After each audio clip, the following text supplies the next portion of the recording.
آپ لوگ اس سے مستفید ہو رہے ہیں، اپنے تمام جاننے والوں تک اس پروگرام کو پہنچائیے اور انہیں بھی اس پروگرام کے بارے میں بتائیے۔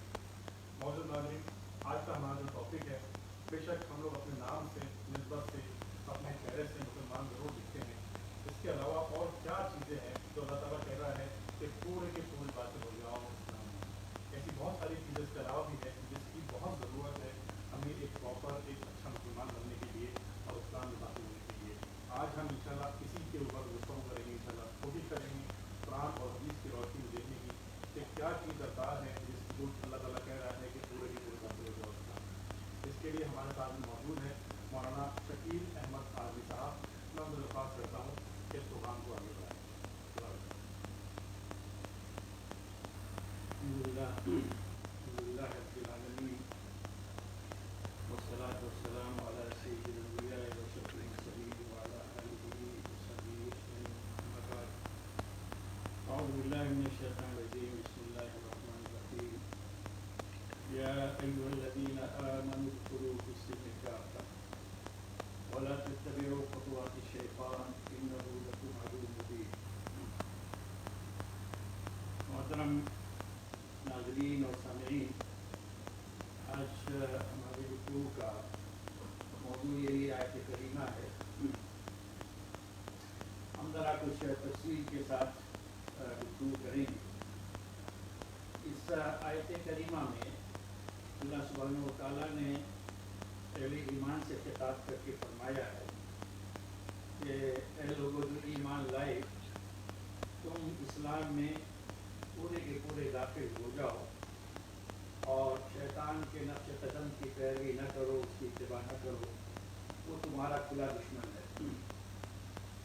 یہ آیت ہے، اس میں صاف صاف رسول اللہ صلی اللہ علیہ وسلم کے وقت میں جب قرآن شریف نازل ہو رہا تھا تو صحابہ کرام تھے، لیکن ان میں وہ عناصر جو ایمان کے لحاظ سے کمزور تھے یا بھی ان کے اندر نفاق تھا یا واقعتاً نفاق تھا اور وہ مسلم معاشرے میں شامل ہو گئے تھے، تو ایسے لوگوں کو دعوت دی گئی عمومی انداز میں، اور تاکہ وہ لوگ جو نفاق میں مبتلا ہیں، جو ایمان کی کمزوری میں مبتلا ہیں، ان کی پردہ پوشی رہے اور پردہ دری نہ ہونی پڑے۔ تو ایک عمومی انداز میں تمام اہل ایمان کو خطاب کر کے فرمایا کہ اے ایمان والو، تم سب کے سب یا پورے کے پورے اسلام میں داخل ہو جاؤ۔ ایک ترجمہ یہ بھی کہا جا سکتا ہے کہ اطاعت یعنی اللہ کی فرما برداری میں داخل ہو جاؤ۔ تو اور پھر دوسرا اس کا فقرہ ہے وہ یہ ہے کہ وَلَا تَتَّبِعُوا خُطُوَاتِ الشَّيْطَانِ، یعنی شیطان کے نقش قدم کی پیروی نہ کرو، اس کے پیچھے نہ چلو، کیونکہ وہ تمہارا کھلا دشمن ہے۔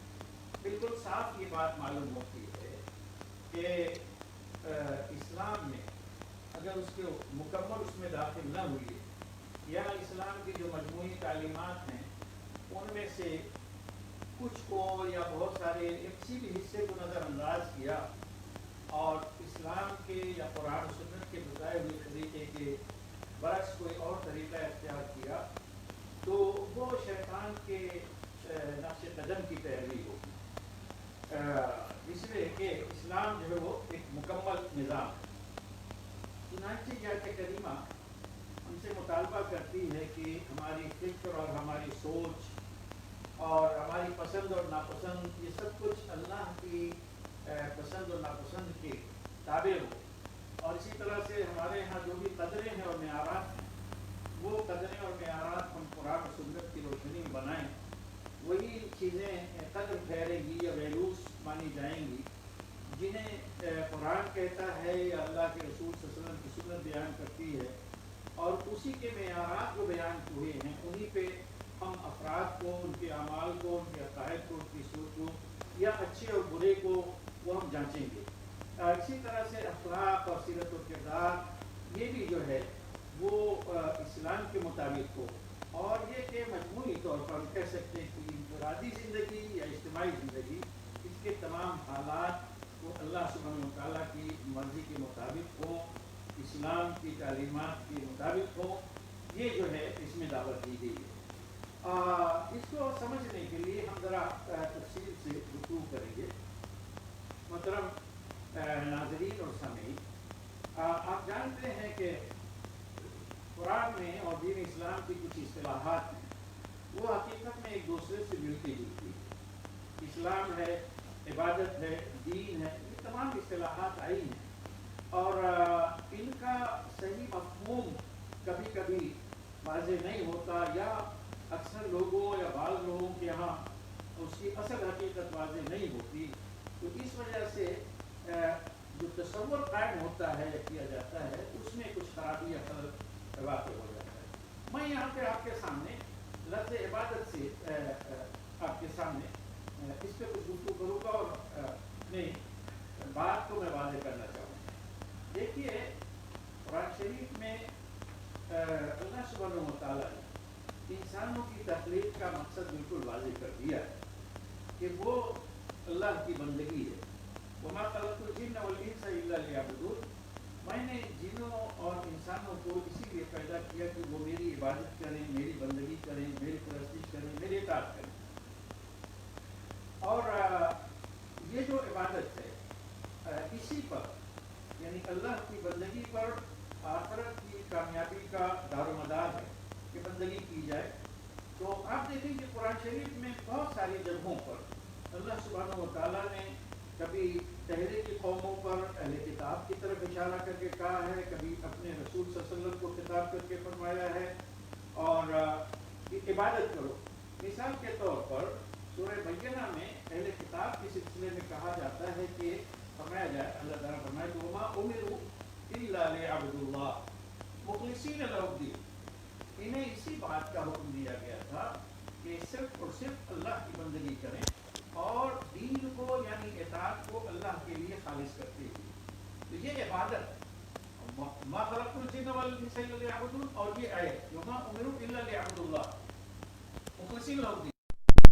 ایک بات کا ان کو حکم دیا گیا تھا کہ وہ اللہ کی عبادت کریں، اللہ کی بندگی کریں، اطاعت کو اور دین کو اس کے لیے خالص کرتے ہوئے. تو اس سے آپ اندازہ کر سکتے ہیں، یہ بات بالکل واضح ہو جاتی ہے کہ اللہ کہتے ہیں کہ تمہاری پوری زندگی یہ صرف چند منٹ یا چند گھنٹے وہ وقت جو نماز میں صرف ہوتا ہے مسجد کے اندر، صرف وہی نہیں بلکہ تمہاری پوری زندگی جو ہے وہ اللہ کی عبادت بندگی رب سے عبارت ہونی چاہیے.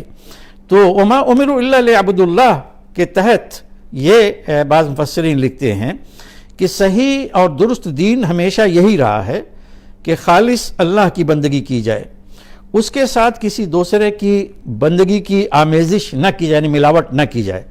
ہر طرف سے رخ پھیر کر انسان صرف ایک اللہ کا پرستار اور تابع فرمان بن جائے، نماز قائم کی جائے اور زکوٰۃ ادا کی جائے. یہ ہے وما امروا الا لیعبدوا اللہ مخلصین لہ الدین حنفاء ویقیموا الصلاۃ ویؤتوا الزکاۃ وذلک دین القیمہ. آپ دیکھیں سورہ یونس میں پھر آگے اللہ سبحانہ وتعالیٰ خود اپنے رسول صلی اللہ علیہ وسلم کو خطاب کر کے فرماتے ہیں کہ اپنے بارے میں اس وقت کے جو مشرکین تھے ان کو بتا دیجئے. کیا بتا دیجئے؟ اللہ تعالیٰ فرماتے ہیں کہ قل یا ایھا الناس ان کنتم فی شک من دینی فلا اعبد الذین تعبدون من دون اللہ ولكن اعبد اللہ الذی یتوفاکم وامرت ان اکون من المؤمنین وَأَنْ أَقِمْ وَجْهَكَ لِلدِّينِ حَنِيفًا وَلَا تَكُونَنَّ مِنَ الْمُشْرِكِينَ. واقعہ یہ ہے کہ قرآن شریف کی آیات بینات اگر ان پہ غور کیا جائے تو اتنی واضح ہوتی ہیں کہ وہ بالکل صحیح اور سوچ دیتی ہیں، مثبت سوچ دیتی ہیں، سیدھا راستہ دکھلاتی ہیں. ایک چھوٹی سی آیت آپ کو بڑی بڑی کتابوں سے جو ہے نا بے نیاز کر دیتی ہے، یا جو بات وہاں پہ کہی جاتی ہے ایک آیت میں وہ بہت لوگوں کے لیکچرز اور ان کی تفسیرات، ان کی تشریحات اس کے سامنے کچھ بھی نہیں ہوتی. دیکھیے اس میں دو آیتیں ہیں، دو آیتوں کے درمیان اللہ سبحانہ تعالیٰ نے اپنے نبی صلی اللہ علیہ وسلم کو کیا کہا، کیا فرمایا؟ قل یا ایھا الناس، اے محمد صلی اللہ علیہ وسلم آپ کہہ دیجئے، لوگوں کو بتا دیجئے، یا ایھا الناس اے لوگو، اگر تم لوگوں کو میرے دین کے بارے میں کوئی شک ہے، یعنی ابھی بھی تم یہ ڈاؤٹ میں ہو کہ شاید میں کچھ تمہارے ساتھ کچھ ان کے ساتھ کچھ اپنے خیالات، ایسا نہیں ہے. میرے دین کے بارے میں اگر ذرا سا بھی تمہیں کوئی شبہ ہے، ابھی بھی تم شک میں مبتلا ہو، تو سن لو کہ میں ان کی عبادت نہیں کرتا، میں ان کی بندگی نہیں کرتا جن کی تم بندگی کر رہے ہو اللہ کو چھوڑ کر. یعنی اللہ کے مقابل میں، یا اللہ کو چھوڑ کر، یا اللہ کو نظر انداز کر کے، یا اس کے پہلو میں بٹھا کے شرک کرتے ہوئے جن کو تم پوجتے ہو، جن کی تم بندگی کر رہے ہو، میں ان کی بندگی نہیں کرتا، بلکہ میں اس اللہ کی بندگی کر رہا ہوں اور اسی کی کرتا ہوں جو تم کو وفات دے گا. دیکھیے یہاں پہ آیت میں ہے الذی یتوفاکم، جو تم کو وفات دے گا. تو گویا یہ کہا کہ میں بندگی کرتا ہوں اس اللہ کی جو تم کو وفات دے گا، یعنی جس کے ہاتھ میں، جس کے قبضے قدرت میں تمہاری زندگی اور موت ہے، تو میں اس کی عبادت کر رہا ہوں. یہ نہیں فرمایا کہ جو مجھے وفات دے گا. یقیناً ان کو بھی وفات آئی، لیکن بات جو کہنے کی تھی یہی کہ ان کو توجہ دلانی تھی تمہاری بھی وفات آئے گی، تمہاری زندگی اس کے ہاتھوں میں، لیکن میں تو بندگی کر رہا ہوں، تمہارا کیا حال ہے؟ تم اس کو چھوڑ کے دوسروں کی بندگی کر رہے ہو. اور ساتھ ہی ساتھ یہ کہا کہ اور مجھے اس بات کا حکم دیا گیا ہے کہ میں ایمان والوں میں سے بنوں، اور اس بات کا حکم دیا گیا ہے کہ تو، یعنی نبی کریم صلی اللہ علیہ وسلم کو اللہ کہہ رہا ہے کہ تو اپنا چہرہ دین پر ٹکا دے، جما دے، یکسو ہو کر، اور مشرکوں میں سے نہ بن.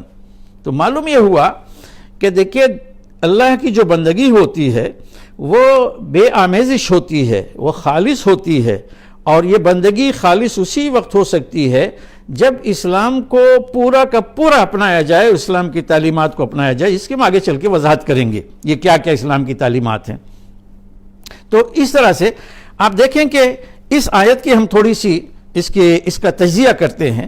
تو اقم وجہک للدین حنیفہ، پہلا یہ آیت نمبر 105 میں ہے. تو اقم وجہک للدین حنیفہ، اس کا جو لفظی معنی ہے اس فقرے کا وہ یہ کہ اپنا چہرہ جما دے، اپنا چہرہ جما دے، ٹکا دے. تو اس کا مفہوم یہ ہے کہ تیرا رخ ایک ہی طرف قائم ہو، ایک ہی طرف قائم ہو، اور وہ اللہ کی طرف ہے، اللہ کے دین کی طرف قائم جو ہے ٹکا رہے، کہ ڈگمگاتا ہوا نہ ہو، ہلتا ڈولتا نہ ہو، کبھی پیچھے اور کبھی آگے اور کبھی دائیں اور کبھی بائیں نہ مڑتا رہے، بالکل ناک کی سیدھ اسی راستے پر نظر جمائے ہوئے چل جو تجھے دکھایا گیا ہے. یہ بندش پابندی بجائے خود بہت چست تھی، مگر اس پر بھی اکتفا نہ کیا گیا، اس پر ایک اور قید حنیفہ، لفظ حنیفہ کی بڑھائی گئی. حنیف اس کو کہتے ہیں جو سب طرف سے مڑ کر یا کٹ کر ایک طرف کا ہو رہے، یعنی پوری دنیا سے کٹ کر اور تمام معبودان باطل سے کٹ کر، مخلوقات سے کٹ کر، وہ اللہ کی طرف رخ کر لے، اللہ کا ہو جائے. بس مطالبہ یہ ہے کہ اس دین کو، اس بندگی خدا کے طریقے کو، اس طرز زندگی کو کہ پرستش، بندگی، غلامی، اطاعت، فرما برداری، سب کچھ صرف اللہ رب العالمین ہی کی جائے. ایسی یکسوئی کے ساتھ اختیار کر کہ کسی دوسرے طریقے کی طرف ذرہ برابر میلان اور رجحان بھی نہ ہو. اس راہ پر آ کر ان غلط راہوں سے بالکل کوئی لگاؤ باقی نہ رہے جنہیں تو چھوڑ کر آیا ہے، اور ان ٹیڑھے راستوں پر ایک نگاہ غلط انداز بھی نہ پڑے جن پر دنیا چلی جا رہی ہے. وَلَا تَكُونَنَّ مِنَ الْمُشْرِكِينَ، یعنی ان لوگوں میں ہرگز شامل نہ ہو جو اللہ کی ذات میں، اس کی صفات میں، اس کے حقوق میں اور اس کے اختیارات میں کسی طور پر غیر اللہ کو شریک کرتے ہیں. یہ بہت ہی اہم ڈیفینیشن ہے اور تعریف ہے حقیقت میں، کہ یعنی ان لوگوں میں ہرگز نہ شامل ہو جو اللہ کی ذات میں، اس کی صفات میں، اس کے حقوق میں اور اس کے اختیارات میں کسی طور پر غیر اللہ کو شریک کرتے ہیں. اس چیز کو اگر سمجھ لیں، یہاں پہ آج موقع نہیں کہ ہم اس کو سمجھائیں، لیکن یہ جو ڈیفینیشن ہے اور تعریف ہے، اس کو اگر اچھی طرح سے انسان سمجھ لے تو انشاءاللہ وہ شرک جو ہے نا اس کے پاس نہیں پھٹکے گا، یا وہ کہیں معمولی سا بھی شرک ہوگا اس میں وہ نہیں پڑے گا. تو اس کسی طور پر بھی غیر اللہ شریک کرتے ہیں، خواہ وہ غیر اللہ، سن لیجئے یہ غیر اللہ کون بھی ہو سکتا ہے۔ عموماً ہمارے ہاں غیر اللہ جب نام آتا ہے تو فوراً مندروں کے اندر جو بت ہوتے ہیں ان کی طرف ذہن جاتا ہے۔ یہ غیر اللہ کچھ بھی ہو سکتا ہے، تو یہ غیر اللہ خواہ وہ اس کا اپنا نفس ہو، یعنی انسان جو ہے اپنے نفس کو الہ بنا لیا کرتا ہے۔ قرآن شریف میں یہ بات بار بار آئی ہے۔ یا کوئی دوسرا انسان ہو، یا انسانوں کا کوئی مجموعہ ہو، یا کوئی روح ہو، جن ہو، فرشتہ ہو، یا کوئی مادی یا خیالی یا وہمی وجود ہو۔ کتنے ہمارے یہاں وہمی وجود ہیں، وہمی یعنی چیزیں، امیجنیشن، ان کو لوگوں نے خدا بنایا ہوا ہے اور پوج رہے ہیں، اور بعض جو ہے مادی شکل رکھتے ہیں، دیکھا کہ کوئی زیادہ پیسے والا ہے، کوئی بہترین کرکٹر ہے، کوئی بہترین ایکٹر ہے۔ ہماری قوم جو ہے برادران وطن اس طرح پڑھے ہوئے بہت سارے لوگ ہیں کہ عقل ماری گئی ہے کہ ایسے ایسے لوگوں کو وہ جو ہے نا غیر اللہ کو بنا کے اپنا معبود بنائے ہوئے ہیں۔ تو یہاں پہ دیکھیے اس آیت میں مطالبہ جو ہے صرف ایجابی یعنی پازیٹیو شکل ہی میں نہیں ہے کہ توحید خالص کا راستہ پوری استقامت کے ساتھ اختیار کر، بلکہ دوسرا ایک منفی انداز بھی ہے، سلبی صورت بھی ہے، یا نگیٹیو انداز میں بات کہی جا رہی ہے کہ ان لوگوں سے الگ ہو جا، کہ جو معبدوں میں الگ ہو جا، پرستش گاہوں میں جو بھی پوجا پاٹ کی جگہیں ہیں ان میں الگ ہو جاؤ، درسگاہوں میں، عدالت خانوں میں، قانون سازی کی مجلسوں میں، ایسے اداروں میں جہاں پہ قانون بنائے جاتے ہیں جیسے پارلیمنٹ، اسمبلی وغیرہ، اور اسی طرح سے سیاست کے ایوانوں میں، معیشت کے بازاروں میں، غرض ہر جگہ ان لوگوں کے طریقے سے اپنا طریقہ الگ کر لے جنہوں نے اپنے افکار و اعمال کا پورا نظام خدا پرستی اور نا خدا پرستی کی آمیزش پر یا ملاوٹ پر قائم کر رکھا ہے۔ وہاں پہ خدا بھی بیٹھا ہوا ہے اور نا خدا بھی ہے، اللہ بھی موجود ہے اور غیر اللہ بھی موجود ہے، یہ ملاوٹ جو ہے نہیں چلنے والی۔ ان سے کہا، اللہ کے نبی کو حکم دیا کہ تم کٹ جاؤ۔ جب اللہ کے نبی کو یہ حکم ہے اور ان کے ذریعے سے مشرکین کو یہ بات سنائی جا رہی ہے تو یہ جان لیجئے کہ یہ تمام انسانوں کے لیے ہے، تمام مسلمانوں کے لیے ہے۔ تو توحید کا پیرو وہ زندگی کے کسی پہلو اور کسی شعبے میں بھی شرک کی راہ چلنے والوں کے ساتھ قدم سے قدم ملا کر نہیں چل سکتا، کجا کے آگے وہ ہوں، جیسا کہ آج دیکھنے میں آ رہا ہے، کجا کے آگے وہ ہوں کون؟ جو باطل پرست ہیں، جو شرک پر ہیں، جو غیر اللہ غیر الہی نظام پر وہ چل رہے ہیں، آگے وہ ہوں اور پیچھے یہ اسلام کے دعوے دار، دین کے پر عمل کرنے والے کے دعوے دار، اور پھر بھی اس کی توحید پرستی کے تقاضے پورے اطمینان سے پورے ہوتے رہیں، ایسا ناممکن ہے۔ تو یہ عبادت، اور یہ جان لیجئے کہ یہ جو عبادت کی میں نے ایک آیت یا دو آیتیں سورہ یونس سے منتخب کی اور آپ کے سامنے پیش کی، اس طرح کی آیات قرآن شریف میں جا بجا آئی ہیں، کیونکہ اللہ کے دین کی دعوت یہی ہے اور خود اللہ کا مطالبہ یہی ہے حقیقت میں کہ کی جائے، اور اسی لیے انسانوں کو اللہ تعالیٰ نے پیدا کیا ہے۔ مثلا ایک جگہ اور بھی صرف میں آیت پڑھ دیتا ہوں، سورہ زمر میں ہے، بالکل شروع ہی میں آیت نمبر 2 اور 3، اِنَّا أَنزَلْنَا إِلَيْكَ الْكِتَابَ بِالْحَقِّ، اے محمد صلی اللہ علیہ وسلم ہم نے تم پر کتاب، الکتاب یعنی قرآن شریف، حق کے ساتھ یا دعوت حق کے ساتھ، دین حق کے ساتھ ہم نے نازل کی ہے، لہٰذا تو اللہ کی بندگی کر، اللہ کی عبادت کر، دین کو اس کے لیے خالص کرتے ہوئے۔ اور آگے فرمایا کہ الا للہ الدین الخالص، دین خالص یا سچی اطاعت، خالص اطاعت کا حقدار صرف اور صرف اللہ ہے، یعنی دین کسی اور کے لیے نہیں ہو سکتا، غیر اللہ کے لیے، چاہے وہ فرشتہ ہو، چاہے کوئی نبی ہو، چاہے کوئی اور بھی شخصیت ہو، تو اس میں ان کے لیے جو ہے دین نہیں ہے، ان کے لیے دین نہیں ہے، بلکہ دین یہ حق، اطاعت اور بندگی یہ سراسر صرف اللہ سبحانہ وتعالیٰ کا حق ہے۔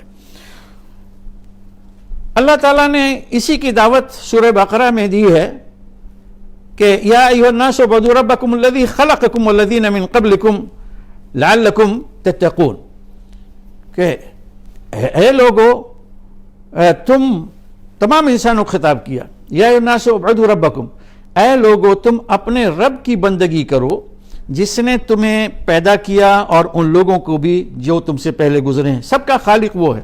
تو جو خالق ہے، جو رب ہے، وہی حقیقت میں کیا ہے کہ وہی بندگی کا حقدار ہے، یعنی اسی کی بندگی ہوگی، اسی کی پرستش ہوگی، اسی کی پوجا ہوگی، اسی کی اطاعت ہوگی۔ اب اس کے بعد ہم آتے ہیں، یہ جو بندگی ہے اور بندگی کے نظام ہے، حقیقت میں اسی کو اسلام کہا جاتا ہے۔ تو اسلام جو ہے، یہ پورا کا پورا جو سسٹم، جو نظام آپ کے سامنے پیش کرتا ہے، اس کو اپنایا جائے تو وہ اللہ کی بندگی کا حق ادا ہوگا۔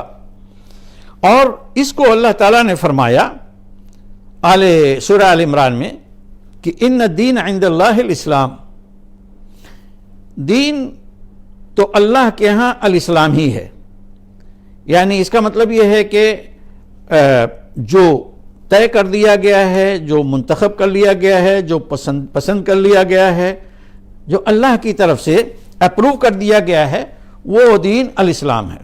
اور اسلام دین کا نام بھی ہے، اور اس کا جو معنی اور مفہوم ہوتا ہے وہ حقیقت میں وہ بھی عبادت سے، لفظ عبادت کے معنی اور مفہوم سے ملتا جلتا ہے۔ اسلام کے معنی ہوتے ہیں اپنے آپ کو پیش کر دینا، جھکا دینا، سر تسلیم خم کر دینا۔ اس کا مطلب یہ ہے کہ اللہ کی مرضی کے مطابق، اس کی پسند اور چاہت کے مطابق اپنی رضا اور رغبت سے اپنے آپ کو جو ہے جھکا دینا، اللہ جو چاہتا ہے اس کے مطالبے کو تسلیم کر لینا، اور یہ خوشی خوشی۔ اور ایک جگہ فرمایا کہ وَمَن يَبْتَغِ غَيْرَ الْإِسْلَامِ دِينًا فَلَن يُقْبَلَ مِنْهُ وَهُوَ فِي الْآخِرَةِ مِنَ الْخَاسِرِينَ، جو کوئی اسلام کے سوا کوئی اور دین چاہے گا، یعنی الاسلام کو چھوڑ کر کوئی اور دین، یعنی کوئی اور نظام زندگی چاہے گا، تو وہ اس سے قبول نہیں کیا جائے گا۔ اللہ تعالیٰ فرماتے ہیں کہ یہ تمام انسانوں کو یہ بات بتلائی جا رہی ہے، یہ نہ سمجھے کہ یہ صرف مسلمانوں کو، یہ تمام انسانوں کو یہ بات بتلائی جا رہی ہے کہ الاسلام ہی اللہ کا پسندیدہ دین ہے، اور جو کوئی اللہ کو چھوڑ کر یا اللہ کے سوا کسی اور دین کو چاہے گا، اس کا مطالبہ کرے گا، تو پھر اس سے قبول نہیں کیا جائے گا، یعنی جو بھی وہ دین ہو، کوئی بھی اس کا نام دیں۔ حتیٰ کہ یہ جان لیجئے کہ خود اسلام کی تعلیمات سے نکال کے کوئی چربا بنا کے اس کو کوئی شخص اپنی طرف منسوب کرے، اس کا کوئی نام اور دے، اگرچہ وہ اسلام ہی کی چرائی ہوئی تعلیمات ہوں، لیکن وہ کیا ہے، قابل قبول نہیں ہوگی۔ اللہ کا دین اللہ کے نام سے، اللہ پر ایمان رکھتے ہوئے، اللہ کی طرف مان کر، اللہ کے پر ایمان رکھتے ہوئے جو ہے اس کو ماننا ہوگا۔ اور جو کوئی ایسا کرے گا، یعنی اسلام کے سوا کوئی اور دین وہ چاہے گا، تو اس کے بارے میں فرمایا کہ آخرت میں وہ گھاٹا اٹھانے والوں میں یا خسارے میں پڑنے والوں میں شامل ہوگا۔ اور سب سے اہم آیت یہ آئی کہ سورہ مائدہ میں کہ الیوم اکملت لکم دینکم واتممت علیکم نعمتی ورضیت لکم الاسلام دینا، آج میں نے تمہارے لیے تمہارے دین کو مکمل کر دیا۔ یعنی دین کی جو تعلیمات شروع ہوئی تھی جب رسول اللہ صلی اللہ علیہ وسلم کو منصب نبوت پر فائز کیا گیا، آپ کی بعثت ہوئی، تو رسول اللہ صلی اللہ علیہ وسلم اس وقت سے اللہ تعالیٰ کے بتائے ہوئے طریقے کے مطابق اور اس کی نازل کردہ آیات کے مطابق لوگوں کو دعوت دیتے رہے۔ یہ تسلسل کے ساتھ قرآن شریف نازل ہوتا رہا، اور اسی کے ساتھ ساتھ اسلام کی تعلیمات یکے بعد دیگرے وہ نازل ہوتی رہیں، شریعت کے احکام نازل ہوتے رہے، یہاں تک کہ یہ وقت پہنچا کہ جب یہ آیت کریمہ نازل ہوئی تو اس میں اللہ تعالیٰ نے فرمایا کہ آج میں نے تم لوگوں کے لیے تمہارا دین میں نے مکمل کر دیا ہے۔ تو گویا تکمیل دین، یعنی یہاں پر آ کر دین کی مجموعی جو تعلیمات تھیں وہ سب جو ہے کیا ہے، مکمل ہو گئی۔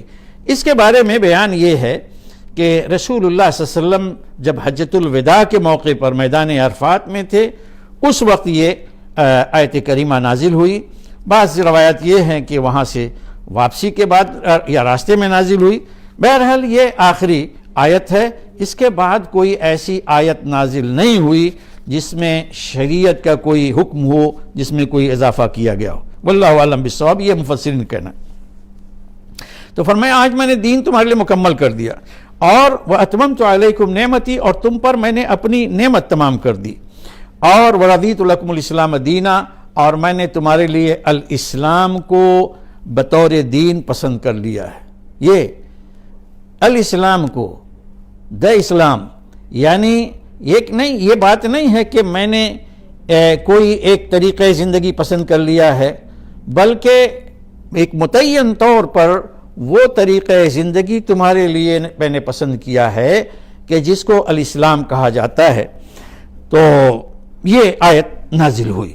تو یہی آیت ہے کہ جس میں جو الاسلام آیا ہے، کہ جس کو اللہ تعالیٰ نے نہ صرف یہ کہ مسلمانوں کے لیے، پوری انسانیت کے لیے پسند کیا کہ اب یہی دین ہے، یہی اللہ کا پسندیدہ دین ہے. اسی دین کے بارے میں کہا گیا ہے یا ایھا الذین آمنوا ادخلوا فی السلم کافہ، اے لوگو جو ایمان لائے سلم میں یعنی اسلام کے میں پورے کے پورے داخل ہو جاؤ. تو اب یہاں پہ ان الدین عند اللہ الاسلام، اس کی تھوڑی سی تشریح. جب کہا کہ دین اللہ کے نزدیک اسلامی ہے اور اسی کو اللہ تعالیٰ نے پسند کیا ہے، تو اس کا کیا مفہوم ہے، کیا مطلب ہے؟ اس کا مطلب یہ ہے کہ اللہ کے نزدیک انسان کے لیے صرف ایک ہی نظام زندگی اور ایک ہی طریقہ حیات صحیح اور درست ہے، اور وہ یہ ہے کہ انسان اللہ کو اپنا مالک و معبود تسلیم کرے اور اس کی بندگی و غلامی میں اپنے آپ کو بالکل سپرد کر دے، اور اس کی بندگی بجا لانے کا طریقہ خود نہ ایجاد کرے، بلکہ اس نے اپنے پیغمبروں کے ذریعے سے جو ہدایت بھیجی ہے ہر کمی و بیشی کے بغیر صرف اسی کی پیروی کرے. اسی طرز فکر و عمل کا نام اسلام ہے. اور یہ بات سراسر بجا ہے کہ کائنات کا خالق و مالک اپنی مخلوق اور رعیت کے لیے اس اسلام کے سوا کسی دوسرے طرز عمل کو جائز تسلیم نہ کرے. آدمی اپنی حماقت سے اپنے آپ کو دہریت سے لے کر شرک و بت پرستی تک ہر نظریے اور ہر مسلک کی پیروی کا جائز حقدار سمجھ سکتا ہے، مگر فرما روائے کائنات کی نگاہ میں تو یہ نری بغاوت ہے. لوگ کر رہے ہیں. ہم اس کی وضاحت تھوڑا کریں گے کہ ایک طرف اللہ کی پسند ہے اور دوسری طرف دنیا میں اس کی ناپسند کے مطابق بھی کام ہو رہا ہے. تو کیوں؟ اس کی حکمت کیا ہے؟ دیکھیں، ہم قرآن شریف پہ جب غور کرتے ہیں تو ہمیں اسلام جو ہے نا، اس میں دو طرح کے احکام نظر آتے ہیں. یہ اسلام کی دو شکلیں ہیں. ایک یہ ہے کہ تکوینی اور تشریعی احکام، ایک ہے تکوینی احکام اور دوسرے ہے تشریعی احکام. تکوینی کا مطلب یہ ہوتا ہے کہ تخلیق کے اعتبار سے، پیدائشی اعتبار سے، یا فطرت کے اعتبار سے، یا فزیکل لاز آف نیچر، اس کے حساب سے. اور دوسرا ہے تشریعی احکام. تو لاز آف نیچر جو ہے نا، وہ دنیا کی تمام مخلوقات پہ اور حتیٰ کہ جو جاندار ہیں ان پہ، یعنی انسان اور جن، ان پہ بھی وہ نافذ ہوتی ہے. لیکن جو تشریعی احکام ہیں وہ صرف عاقل یعنی انسانوں اور جنوں کے لیے ہیں. وہ تو جہاں تک تکوینی احکام کی بات ہے، اس میں آسمان اور زمین، سورج، چاند اور تمام انسان، تمام جن، خواہ مسلمان ہیں خواہ کافر ہیں، جو بھی ہے، اس لحاظ سے جو تکوینی اسلام ہے یا تکوینی احکام ہے وہ سب کے سب اس کے ضمن میں آتے ہیں. لیکن اصطلاحی جو اسلام ہے، جو تشریع کی بنیاد پر یا شریعت کی بنیاد پر ہے، اس میں صرف اور صرف وہ لوگ ہیں کہ جو اللہ پر ایمان رکھتے ہیں، اور چاہے انسانوں اور جنوں میں سے. تو آپ دیکھیں کہ مثال کے طور پر میں اس کو سمجھاؤں. قرآن شریف میں یہ بات آئی ہے کہ تسبح له السماوات السبع والارض ومن فیہن وَإِن مِّن شَيْءٍ إِلَّا يُسَبِّحُ بِحَمْدِهِ وَلَكِن لَا تَفْقَهُونَ تَسْبِيحَهُمْ. یہ سورہ اسراء میں ہے، بنی اسرائیل یعنی آیت نمبر 44، کہ ساتوں آسمان اور زمین اور جو کچھ بھی ان کے درمیان ہیں، ان کے اندر ہیں، وہ تسبیح کرتے ہیں اللہ کی. تسبیح کرنا یہ اللہ کے گویا تنزیہ، اللہ کی پاکی بیان کرنا ایک طرح کی عبادت ہے، وہ تسبیح کرتے ہیں۔ اور یہ بھی فرمایا کہ کوئی بھی چیز ایسی نہیں ہے کہ جو اللہ کی حمد کے ساتھ تسبیح نہ کرتی ہو، ہر ایک چیز اور ہر ایک مخلوق، لیکن تم لوگ ان کی تسبیح کو سمجھتے نہیں۔ ایک اور جگہ فرمایا الم تر ان اللہ یسجد له من فی السماوات من فی الارض والشمس والقمر والنجوم والجبال والشجر والدواب وکثیر من الناس، کیا تم دیکھتے نہیں کہ اللہ کے لیے سجدہ کرتے ہیں، یہاں پہ سجدہ یسجدو، اللہ کے لیے سجدہ کرتے ہیں، اللہ کے سامنے سجدہ ریز ہیں، وہ تمام جو آسمانوں میں ہیں اور وہ جو کہ زمین میں ہیں۔ آپ دیکھیں زمین میں کیا ہے، انسان ہے، اور انسانوں میں سب مومن اور کافر سب ہیں۔ آسمانوں اور زمین میں، آسمان تو ہے ہی ہے، آسمان کے اندر جو کچھ آپ کو نظر آ رہا ہے، سورج چاند اور سب، اور آگے کہہ بھی دیا کہ سورج اور چاند بھی یہ سجدہ کرتے ہیں، پہاڑ اور ستارے اور پہاڑ بھی، اور درخت اور چوپائے بھی، جاندار بھی، اور بہت سارے لوگ بھی۔ تو ان کا سجدہ کرنا اور ان کی تسبیح کرنے کا مطلب کیا ہے؟ یہی حقیقت میں تکوینی، اس کو تکوینی اسلام کہتے ہیں، تکوینی قانون کہتے ہیں، یا لاز آف نیچر کہتے ہیں، کہ قانون جو فطری طور پر یا تخلیقی طور پر اللہ تعالیٰ نے جو متعین کر دیا ہے، اس قانون کی پابندی ان کے لیے ناگزیر ہے، کرنا ہی کرنا ہے، وہاں پہ کوئی یعنی یہ نہیں ہے کہ مرضی ہے میں چاہوں تو کروں، چاہوں تو نہ کروں۔ سورج کے لیے اللہ تعالیٰ نے ایک قانون بنا دیا ہے، ایک متعین وقت پہ اسے نکلنا ہے، متعین وقت پہ اسے غروب ہونا ہے، اور اس کی خاص ایک ڈیوٹی ہے کہ اسے روشنی دینا ہے، اسے حرارت دینا ہے۔ چاند کے لیے اوقات متعین ہے، ستاروں کے لیے متعین ہے، پانی، اور ہر ایک کی اپنی جو ہے نا، دریا میں پانی ہے، اور اسی طرح سے پرندوں کو اللہ تعالیٰ نے بنایا، چوپایوں کو بنایا، ہر ایک کی اللہ تعالیٰ نے خصلت بنائی، ہر ایک کی فطرت بنائی، ہر ایک کا قانون بنایا۔ تو ان میں سب کے سب جو ہے اللہ کے بنائے ہوئے قانون فطرت کی پابندی کرتے ہیں، اس کے بغیر نہیں رہ سکتے۔ انسان بھی قانون فطرت کیا ہے، یا تکوینی قانون کیا ہے، احکام کیا ہیں، کہ آنکھوں سے دیکھنا یہ نہیں ہو سکتا کہ آنکھیں کوئی اپنی پھوڑ لے اور دیکھے، یا کوئی کہے کہ میں ان آنکھوں سے نہیں دیکھوں گا، اگر کہا جائے اللہ کی بنائی ہوئی آنکھیں ہیں تو پھوڑ لے، یہ اس کو اسی آنکھ سے دیکھنا ہوگا، چاہے وہ مومن ہو اور کافر اسی سے دیکھتے ہیں۔ البتہ جب تشریع کی بات آتی ہے تو دو چیزیں دیکھیے، فرق واضح ہو جاتا ہے۔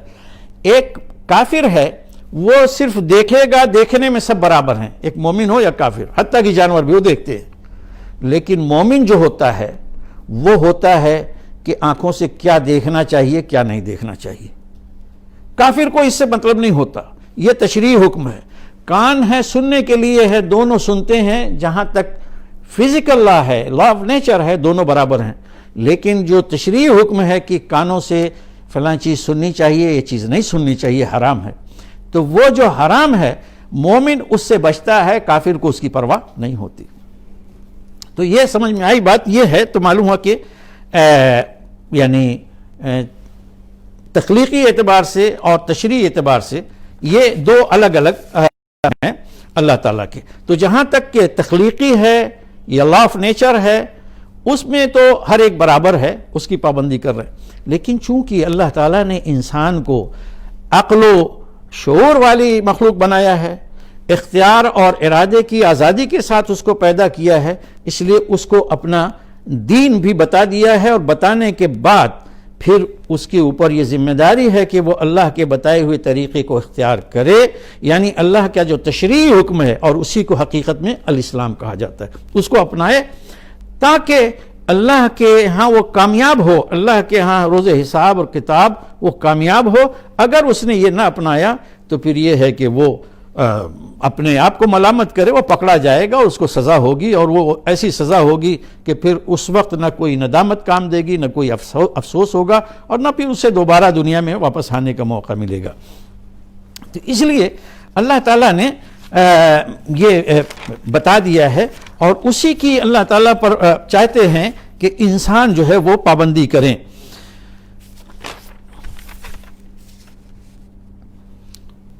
شروع جب انسانیت کا آغاز ہوا، اللہ تعالیٰ نے شروع کی تخلیق انسان کی، تو اسی وقت جب پہلا انسان آنے والا تھا دنیا پہ، بھیجا جانے والا تھا، یعنی حضرت آدم علیہ السلام بھیجے جا رہے تھے، اسی وقت اعلان کر دیا. قرآن شریف میں ہے کہ فَإِمَّا يَأْتِيَنَّكُم مِّنِّي هُدًى فَمَن تَبِعَ هُدَايَ فَلَا خَوْفٌ عَلَيْهِمْ وَلَا هُمْ يَحْزَنُونَ. یعنی اللہ تعالیٰ نے پہلے دن سے کہہ دیا کہ جاؤ، اب جاؤ. تو جب اگر تمہارے پاس میری طرف سے کوئی ہدایت، کوئی رہنمائی آئے گی، یہ ہدایت اور رہنمائی کیا ہے؟ وہی الاسلام، وہی اللہ کا دین ہے. تو جو میری ہدایت کی پابندی کریں گے، پیروی کریں گے، انہیں کوئی ڈر نہیں ہوگا، ان کو کوئی غم نہیں لاحق ہوگا. لیکن جو لوگ نہیں مانیں گے اور جھٹلائیں گے ہماری آیات کو، تو وہی جہنم والے بنیں گے. یہ اللہ تعالیٰ نے بتا دیا. تو یہ اللہ تعالیٰ کا شروع سے وہ رہا ہے کہ اسلام یعنی اللہ کا دین جو ہے وہ موجود رہا ہے، اور اللہ کی بندگی جو ہے ہوتی رہے اللہ کی ہدایت کے مطابق. اور اسی مقصد کے لیے یہ تو آیت نازل ہوئی بتا رہی ہے کہ حضرت آدم کے بارے میں کہ ان کو یہ بات جنت ہی میں سنا دی گئی تھی زمین پہ بھیجے جانے سے پہلے. اس کے بعد ایک جگہ آتا ہے، ایک عام سی بات یعنی عمومی، وہ ایک اللہ تعالیٰ کا یہ سنت بیان کی جاتی ہے، وَإِن مِّن أُمَّةٍ إِلَّا خَلَا فِيهَا نَذِيرٌ. ہر ایک قوم کے اندر، ہر ایک امت کے اندر وارنر آیا، آگاہ کرنے والا، وارننگ دینے والا، ڈرانے والا آیا. تو گویا اللہ تعالیٰ نے تمام قوموں کے اندر یعنی ایسے اپنے برگزیدہ بندے بھیجے ہیں کہ جو نبی کہے جاتے ہیں، جو رسول کہے جاتے ہیں، انہوں نے آ کے اپنی قوموں کو آگاہ کیا. یہ اللہ تعالیٰ کا طریقہ رہا. اس کا مطلب یہ ہوا کہ اللہ تعالیٰ یہ بتلا رہے ہیں کہ شروع سے حضرت محمد صلی اللہ علیہ وسلم تک یہ اللہ تعالیٰ کا طریقہ رہا، اس کی سنت رہی ہے کہ وہ قوموں کے اندر نبی بھیجتا رہا ہے جو لوگوں کو آ کر آگاہ کرتے رہے ہیں، انہیں ڈراتے رہے ہیں. اور آگے بڑھتے ہیں، حضرت ابراہیم کا ذکر آتا ہے. ما کان ابراہیم یہودیا ولا نصرانیا ولکن کان حنیفا مسلما. ابراہیم نہ تو یہودی تھے نہ عیسائی تھے، بلکہ وہ حنیف، یکسو تھے اور مسلم تھے. وہ بھی اللہ کے سامنے جھکنے والے تھے. مسلم یہ اسلام کا فاعل ہے، اسم فاعل ہے. تو یہ اسلام جو ہے نا، ہم نے اس کی وضاحت کی اس کے ذریعے سے کہ شروع سے اسلام رہا ہے، تکوینی ہے، تشریعی ہے. تشریعی اسلام وہ ہے کہ جو انبیاء لے کر آئے.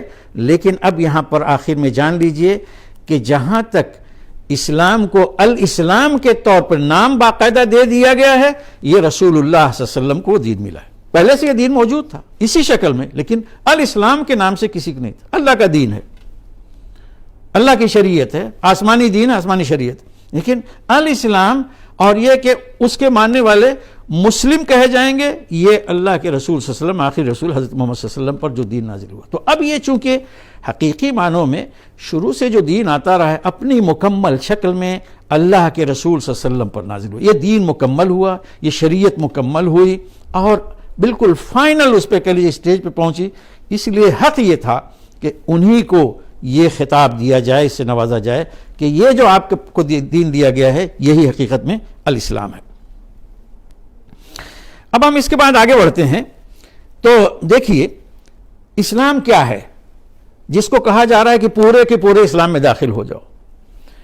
آپ بڑی تیزی کے ساتھ آگے بڑھیں تاکہ یعنی کچھ ہم گفتگو کچھ کور کر لیں. وقت کم ہے، ہوتا ہے، اور بڑی یہ لمبی گفتگو ہے اور تفصیل طلب ہے. دیکھیں سب سے پہلی چیز تو یہ کہ بنیادی عقائد، اور عقائد وہ ہوتے ہیں کہ جن کے اوپر دین کی پوری عمارت قائم ہوتی ہے. جیسے ایک عمارت ہے، اس کی بنیاد ہوتی ہے، اگرچہ وہ نظر نہیں آتی، لیکن بنیاد کے بغیر تصور نہیں ہوتا کہ دیواریں کھڑی کی جائیں گی، اور دیواروں کے بغیر تصور نہیں ہوتا کہ چھت جو ہے لگے گی، اور جب کچھ نہیں رہے گا تو کوئی تصور نہیں ہوتا کہ کھڑکیاں لگیں گی، دروازے لگیں گے، جنگلے لگیں گے. اور سب یہ کچھ نہ ہو تو رنگ اور روغن اور پالش اور ڈیکوریشن، اس کے تو کوئی سوال ہی نہیں ہوتا. تو پہلی چیز سب سے اہم وہ بالکل واضح تصور ہے عقیدے کا. یعنی وہ چیزیں جو انسان ایک نظریے کے طور پر، ایک سوچ کے طور پر، ایک فکر کے طور پر، بنیادی فکر کے طور پر مانتا ہے. قرآن میں کہا گیا وَلَكِنَّ الْبِرَّ مَنْ آمَنَ بِاللَّهِ وَالْيَوْمِ الْآخِرِ وَالْمَلَائِكَةِ وَالْكِتَابِ وَالنَّبِيِّينَ. نیکی تو اس کی نیکی ہے جو ایمان لائے اللہ پر، روز آخرت پر، فرشتوں پر، کتاب پر اور انبیاء پر. یہ تمام چیزیں ایک ایک چیز اپنی جگہ پہ بڑی تفصیل طلب ہے. اللہ پر ایمان کیا ہے، اس کی تفصیل کیا ہے. الگ سے لیکچر رکھیے، کئی لیکچر میں ہوگا. رسول پر کیا ہے، آخرت پر ایمان کیا ہے، اس کا مفہوم کیا ہے، یہ خاص طور سے ان عقائد میں یہ 3 چیزیں، اللہ پر ایمان یعنی اللہ کی توحید، رسالت پر ایمان اور آخرت پر ایمان، یہ بڑی اہم چیزیں ہیں. تو یہ عقیدہ ہو گیا. پھر اس کے بعد بنیادی جو اعمال ہیں اور جن کو ارکان اسلام کہا جاتا ہے وہ ہے کیا، توحید و رسالت کا اعلان، نماز، زکوٰۃ، روزہ، حج، یہ ارکان اسلام ہیں، انہیں کو عبادات کہا جاتا ہے. سمجھا، یہ بیان کیے گئے. اس کے بعد اگر ہم آگے بڑھیں تو پھر ہم کو اللہ کے دین میں پوری شریعت ملتی ہے کہ اس کے یعنی صرف عبادات ہی نہیں، عقائد ہی نہیں، پھر اس کی زندگی کے تمام شعبوں سے متعلق ہمیں واضح طور پر قرآن میں اور حدیث میں احکام ملتے ہیں. بتلا دیا جاتا ہے کہ کیا وہ صحیح راستہ ہے، کیا وہ صحیح تعلیم ہے، انسٹرکشن ہے جو اللہ تم کو اس معاملے میں دیتا ہے، خواہ تمہاری سیاست ہو، تمہاری معاشرت ہو، تمہارے معیشت ہو، جو بھی ہو. تو ان تمام چیزوں میں وہ واضح طور پر ہمیں قرآن اور سنت میں رہنمائی ملتی ہے. اور یہ جو چیز ہے یہ بالکل خالص ہونی چاہیے، بے آمیز، اس کے اندر کوئی کسی چیز کی دوسری کی شرکت نہیں ہوتی. اسلام یا اللہ کا دین، اللہ اس چیز کو پسند نہیں کرتے. باطل دوئی پسند ہے، حق لا شریک ہے. باطل وہ دوئی پسند ہے، باطل دوئی پسند ہے، حق لا شریک ہے. یعنی باطل جو ہے ٹھیک ہے، آپ دیکھیں نا کہ پتہ چلا کہ کسی مندر میں 50 بت رکھے ہوئے ہیں، یہ فلاں کے فلاں کے فلاں کے فلاں کے. اسی طرح ہاں کہیں کوئی لیجسلیشن، کوئی قانون سازی ہو رہی، چلو یہ بھی چلے گا، وہ بھی چلے گا، وہ بھی یہاں وہاں سے لے لو. باطل دو ہی پسند ہے، حق لا شریک ہے، حق میں کوئی شرکت نہیں. شرکت میانہ حق و باطل نہ کر قبول، یہ علامہ اقبال نے اسی قرآن کی روشنی میں مسلمانوں سے کہا. شرکت میانہ حق و باطل نہ کر قبول. حق اور باطل ہے، ان کو دونوں گورنمنٹ کرو، یہ اسلام میں نہیں ہے، مسلمان کے شیوا نہیں کہ وہ اس کو قبول کرے. تو یہ جو مکمل نظام ہے اسلام، اس میں ہم دیکھتے ہیں کہ روحانی نظام ہے، جو عبادات ہیں انسان کی روحانیت کے لیے ہیں. اخلاقی نظام ہے، اللہ کے رسول صلی اللہ علیہ وسلم فرماتے ہیں کہ انما بعثت لاتمم مکارم الاخلاق، میری تو بعثت ہی اسی لیے ہوئی کہ جو اخلاق حسنہ ہیں، بہترین اخلاق ہیں، ان کی تکمیل کر دوں.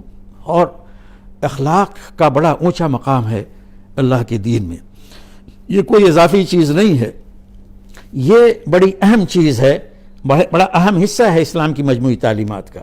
یہیں پہ میں یہ بتلا دوں کہ اگر کوئی شخص آپ دیکھیں بڑا شکل و صورت بنایا ہوا ہے مذہبی، اور خوب جب دیکھیں اللہ اللہ اللہ کرتا ہے، لیکن لوگوں کے ساتھ بدتمیزی و بےہودگی سے پیش آتا ہے، حقیقت میں اس کی عبادت سب بیکار ہے. وہ صرف دکھاوے کے لیے کرتا ہے یا اوپر سے کرتا ہے، اس کے اپنے اوپر اس کا کوئی اثر نہیں ہوتا. ورنہ ایمان باللہ، دیکھیے قرآن شریف حدیث میں اللہ کے رسول صلی اللہ علیہ وسلم کیا فرماتے ہیں، من کان یؤمن باللہ والیوم الآخر فلیکرم جارہ فلیکرم ضیفہ، کہ جو اللہ اور روز آخرت پر ایمان رکھتا ہے تو اسے چاہیے اپنے مہمان کے ساتھ کیا ہے، اکرام اور اعزاز کا معاملہ کرے، اپنے پڑوسی کے ساتھ وہ عزت کا معاملہ کرے. اور یہ کہ جو ایمان رکھتا ہے اللہ اور روز آخرت پر، وہ اس کے پڑوسی کو پھر جو ہے نا کوئی پریشانی نہیں ہونی چاہیے، کوئی تکلیف اور ایذا نہیں پہنچنی چاہیے. تو آپ اندازہ کر سکتے ہیں کہ اخلاق اور اسلام کا جو بنیادی عقیدہ ہے ان میں کتنا گہرا رشتہ ہے. اسی طرح سے عائلی نظام ہے، خاندانی نظام. آپ دیکھیں خاندانی نظام ہے، پوری دنیا اس کے اندر ہے، یہ اسی کی پابندی کرنی ہے. یہاں بھی جان لیجئے کہ یہ نہیں ہوگا یا آپ تو بڑے عبادت گزار، بڑے عقیدے کے جو ہے نا وہاں موحد بنے رہیں، لیکن آپ کے اس میں پتہ چلا کہ ازدواجی زندگی وہ خراب ہے، بچوں کے بیوی بچوں کے نان نفقہ اور ان کی دیکھ بھال، ان کی تعلیم و تربیت، اس کے معاملے میں بالکل کوتاہی ہے. اور اس کے اندر بہت کچھ ہے، نکاح ہے، طلاق ہے، مہر ہے، عدت ہے، وراثت ہے. عائلی نظام ایک اسلام دیتا ہے، مکمل دیتا ہے.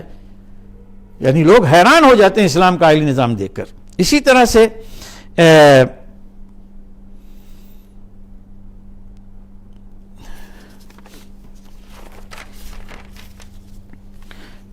اور بھی دوسرے نظام ہیں کہ قانونی نظام ہے اور سیاسی نظام ہے، معاشی نظام ہے، یہ تمام نظام ہائے زندگی اسلام کی شریعت میں موجود ہیں۔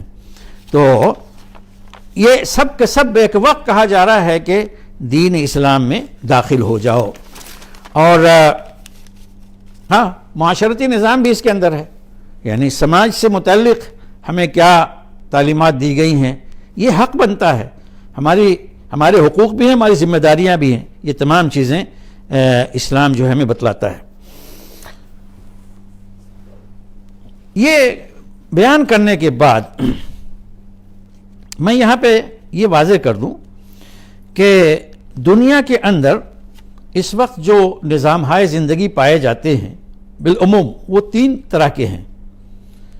ایک تو یہ ہے کہ وہ جو سمجھتا ہے، جن کا تصور یہ ہے کہ اگر وہ دین یا دھرم پر عمل پیرا ہیں، یہ مانتے ہیں، تو وہ سمجھتے ہیں کہ یہ دین جو ہے دنیا ایک مایا جال ہے، ایک جیل ہے، اپنے آپ کو تکلیف میں ڈالنا، اس سے دور رکھنا، اپنے آپ کو دنیا کے میلوں سے دور رکھنا، جنگلوں میں یا غاروں میں یا کہیں کوہ میں جا کے ٹھہرنا، جس کو رہبانیت اور یوگ کہا جاتا ہے، وہ اختیار کرتے ہیں۔ گویا دنیا کی عملی یا انسانوں کی دنیا کے اندر عملی جو زندگی ہے اس سے بالکل وہ کٹے ہوئے رہتے ہیں۔ یہ ایک تو یہ تصور ہے۔ دوسرا تصور یہ ہے کہ نہیں، دنیا سے تو آپ نہ کٹیں اور دین اور دھرم بھی آپ اپنائیں، لیکن یہ آپ کا ذاتی معاملہ ہوگا، یہ انفرادی معاملہ ہوگا، اس کو آپ سماج میں یا اسٹیٹ میں نہ لے کر آئیں۔ یہ جس کو سیکولر نظام کہا گیا ہے، سمجھے آپ، لادینی نظام یا سیکولر نظام، تو اس میں اتنی گنجائش رہتی ہے کہ اگر آپ ہاں کچھ پوجا پاٹ کرنا چاہیں، کچھ مذہبی نوعیت کی چیزیں تو کر سکتے ہیں، لیکن یہ نہیں کہ آپ آئیں تو اسی کو جو ہے نا اس کی بنیاد پہ اپنے سماج اور معاشرے کو چلائیں، اسی کی بنیاد پہ آپ اپنی حکومت اور اسٹیٹ کو چلائیں، اس سے کوئی نہیں۔ تیسرا وہ ہے جو اسلام کا ہے، اور اسی کی ہم نے وضاحت کی، یہ کہتا ہے کہ آپ کو دنیا میں رہنا ہے، لوگوں کے درمیان رہنا ہے اور یہیں پر رہنا ہے۔ آپ کو تجارت بھی کرنی ہے، آپ کو اسکول بھی چلانے ہیں، آپ کو تعلیم گاہیں ہوں گی، آپ کے کارخانے بھی ہوں گے، آپ بزنس کریں گے، آپ حکومت چلائیں گے، آپ حکومت کے بڑے اونچے منصبوں پہ ہوں گے، آپ کورٹ میں ہوں گے، کچہری میں ہوں گے، ہر جگہ یہ تمام چیزیں آپ بحیثیت مسلمان کریں گے، اور ہر جگہ اسلام کا نظام، اس کی تعلیمات جو ہے وہ نافذ ہوں گی۔ تو یہ جو چیز ہے یہ حقیقت میں ایک یعنی یہ اللہ کا دین جس کو اسلام کہا گیا، یہ ہدایت ہے اور یہ اللہ کی سب سے بڑی نعمت ہے۔ آج ہم عملاً جب دیکھتے ہیں اپنے مسلمانوں کے رویے پر، تو ہمیں اکثریت کا معاملہ جو ہے یہ نظر آتا ہے کہ اس نعمت کی جو صحیح قدر ہونی چاہیے، قدر شناسی ہونی چاہیے، وہ نہیں ہو رہی ہے۔ سب سے بڑی نعمت ہم نے بتلایا کہ ہدایت کی نعمت ہے، اور ہدایت وہی ہے کہ اسلام کی ہدایت، یہ دین ملے۔ لیکن یہ دین ملنے کا مطلب یہ نہیں ہے کہ ہم ایک ایسے گھر میں پیدا ہو گئے جہاں کے لوگ مسلمان سمجھے جاتے ہیں، ہم اس لیے مسلمان ہیں کہ ہمارا نام کسی مسلمانوں کے رجسٹر میں لکھا ہوا ہے، ہم اس لیے مسلمان ہیں کہ ہمارے نام جو ہے مسلمانوں جیسے مسلمانوں والے ہیں، اور وہ شخص جو ہے نا کافر ہے کیونکہ اس کا نام ہم سے مختلف ہے، کیونکہ وہ کسی اور خاندان میں پیدا ہوا ہے، یہ ایک مسلمان کے گھر میں نہیں پیدا ہوا ہے۔ تو اسلام جو ہے نا یہ کسی نسل کا، کسی رنگ کا، کسی مخصوص علاقے اور زبان کا نہیں ہے، اس سے کوئی تعلق نہیں۔ اسلام ایک یونیورسل ریلیجن ہے، ایک بین الاقوامی بلکہ بین القومی، یہ پورے کائنات کا جو ہے یہ نظام ہے۔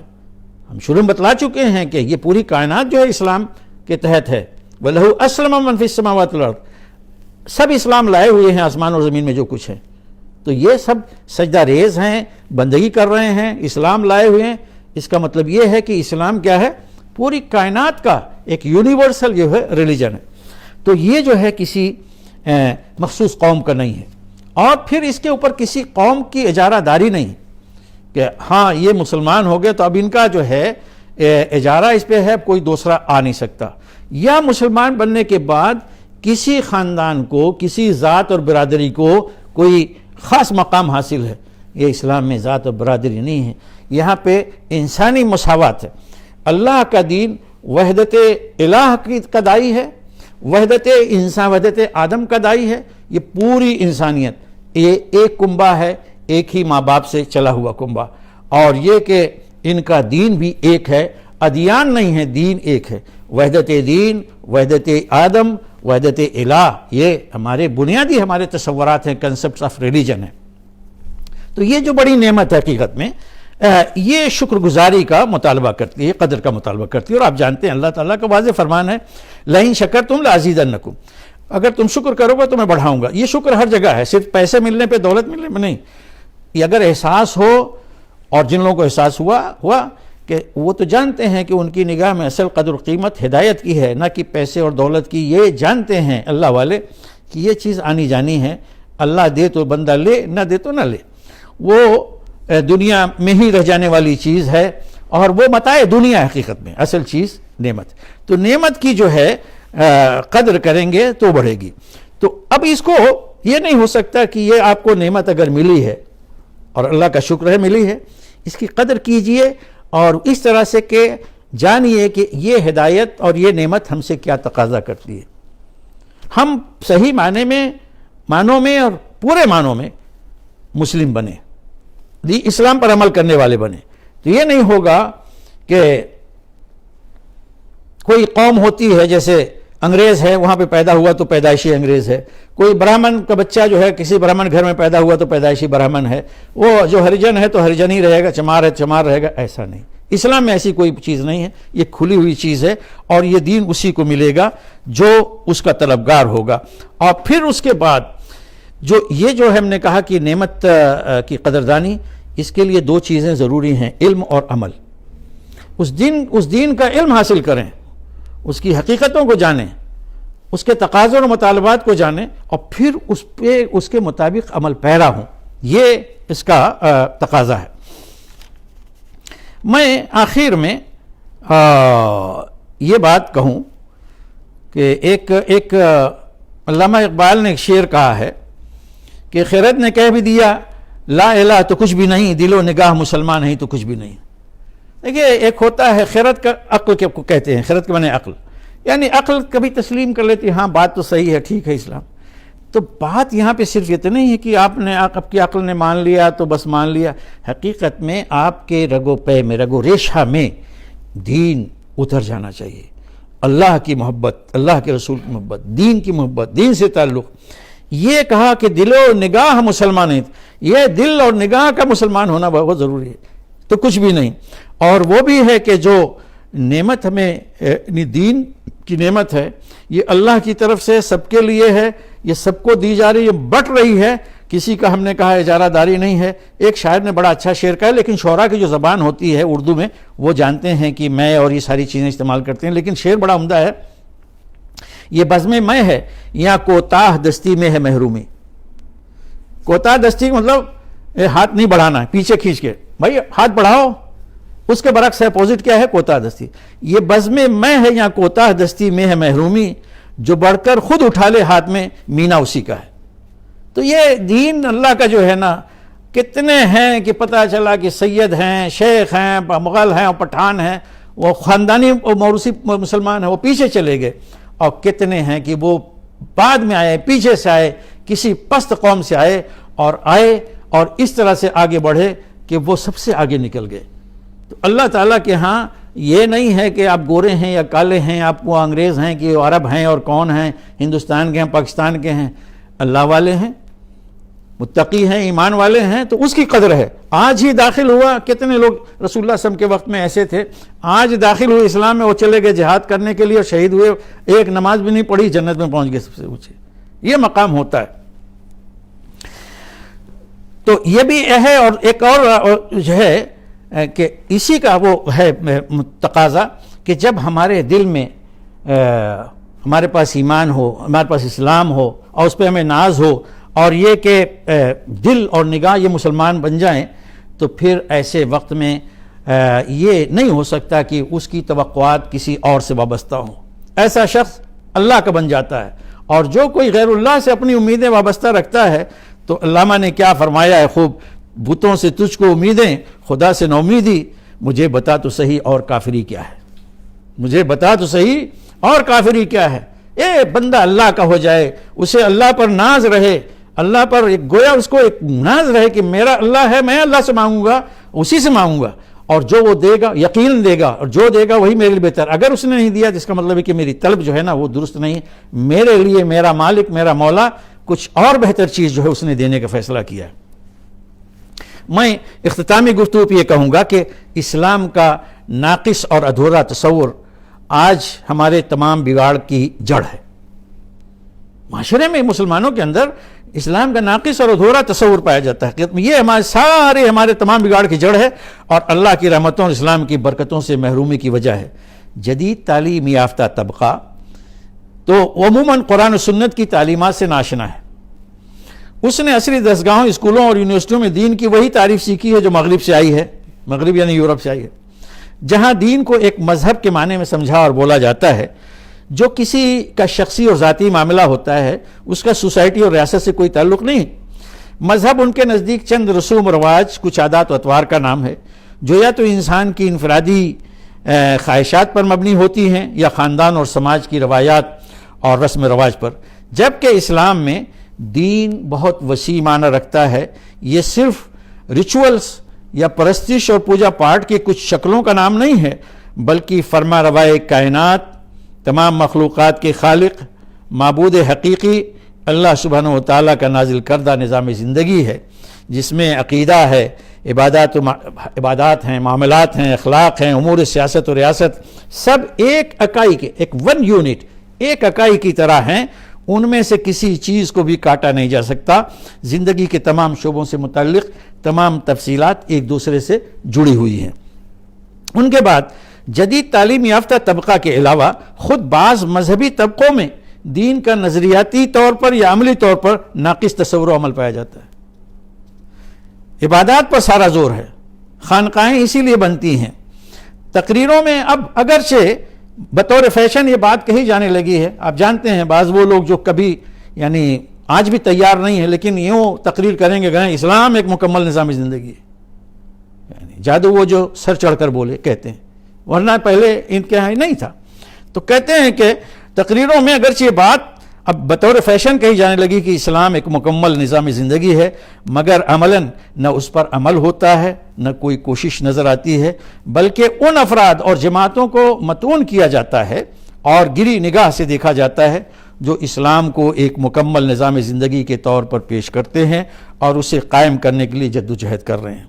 ہماری دنیاوی اور اخروی نجات، کامیابی اور فوز و فلاح کی راہ یہی ہے.